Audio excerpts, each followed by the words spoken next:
Between the idea and the reality, between the motion and the act, falls the shadow, for thine is the kingdom.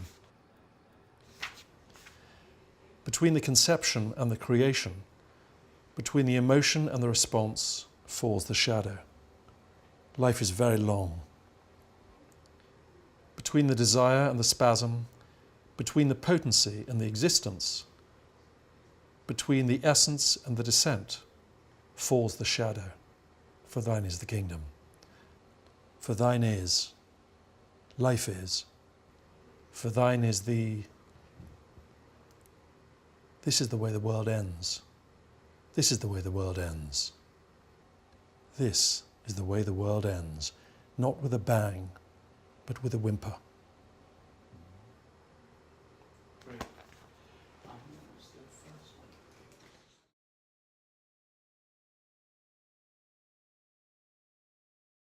T.S. Eliot is the poet of the 20th century that spoke more clearly to me than any other poet.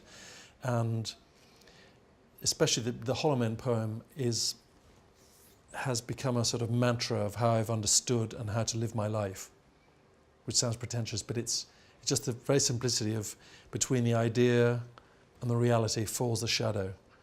And being doubt-filled about doing anything is such a crippler for most people, myself included, that going for something and trying, at worst you can fail, and we have great fear of that, or I have great fear of that.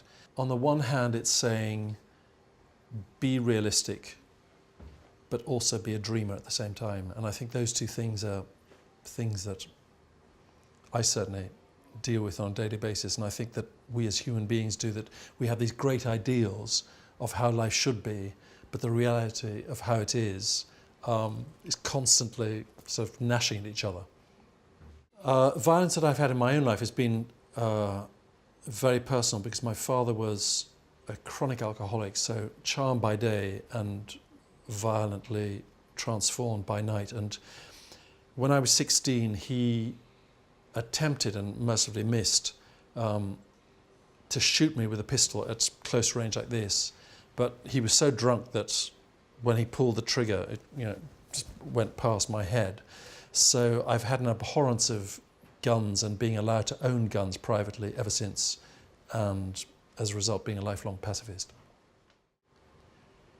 Peace means to me being able to do and say anything you want, and living in England affords that.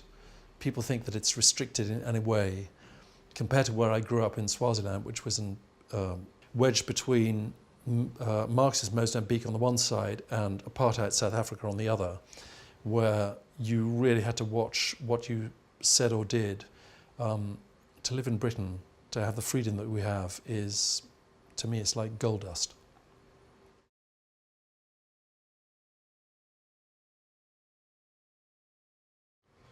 Who would I make peace with on Peace Day? Well, I'm a violent pacifist by nature. I have a long list of people that I could quite readily incinerate. But, that's the beauty of a democracy, that you may have these violent thoughts in your head, but you live peacefully in conjunction with all the other people around you. So I'm going to stay as obtuse as that.